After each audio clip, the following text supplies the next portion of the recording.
Alright, so it's been a while since I posted to YouTube. So you can see the inside of the car is kind of torn apart again. That's because we got a couple things we're going to upgrade here. You can see I still got the stock seat on the driver's side. That's about to change. And then I got a new shifter because I hate that Pro Stick. So I went over here and got one of these Magnum grips from B&M.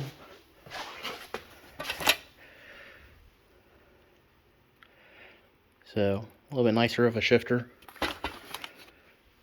But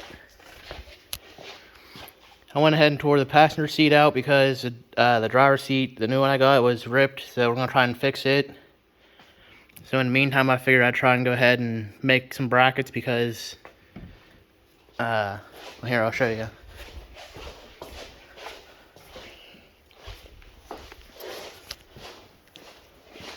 On the old stock seats, the mounting holes are just over 14 inches. And then, if I remember right, on the new seats, they're 11.5 inches wide.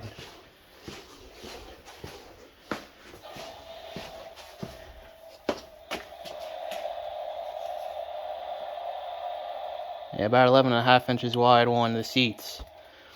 But from the front hole to the back hole is the exact same length. So what I did is I already finished this one, but you can see pretty much all I did was take a piece of bar steel and just bolt it where the stock seat would bolt up to the rail itself, and then I came in, measured it, and then I drilled the holes for the seat.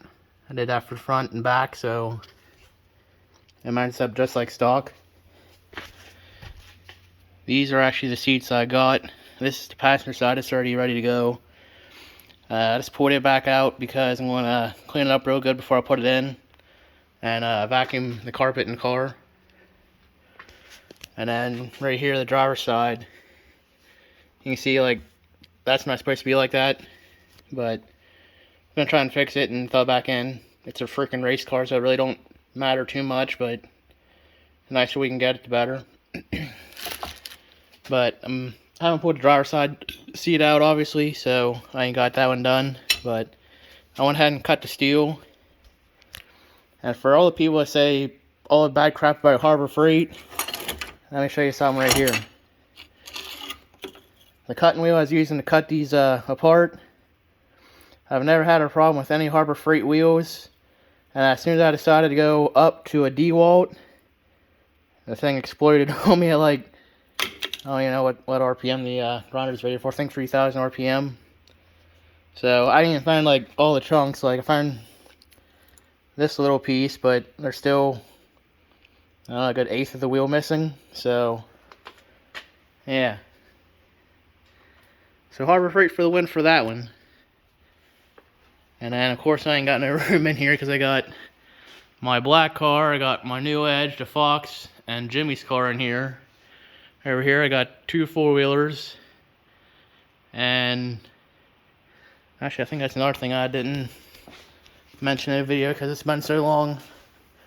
I actually got another hood for the Fox because that black hood was like all ratty and I don't even know what brand it is. So I found on Facebook, it's like a 2000 Cobra R Cervini's hood. It's like a, I don't even know what you want to call it, like a black cherry kind of root beer hybrid paint. It looks really good in person. The video really don't do it any justice at all.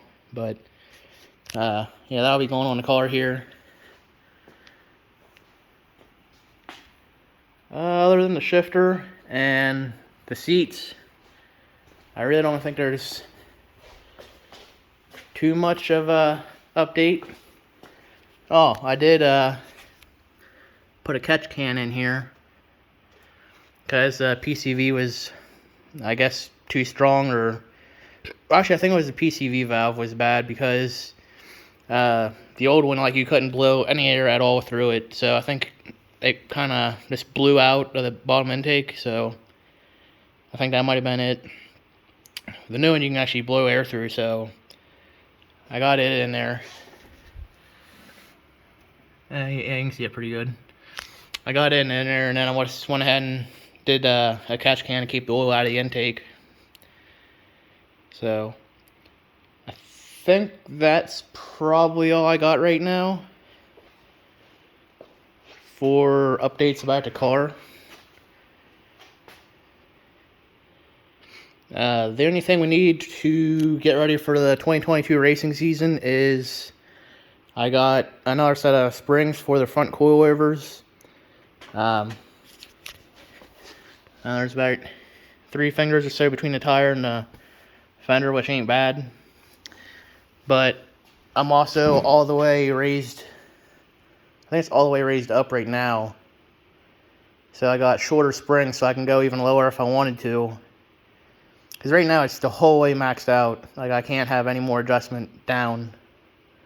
And I'd like to go maybe down to 2 fingers, maybe 2.5. The back, I finally got it where I want it. But yeah, I need front springs if I feel like doing that.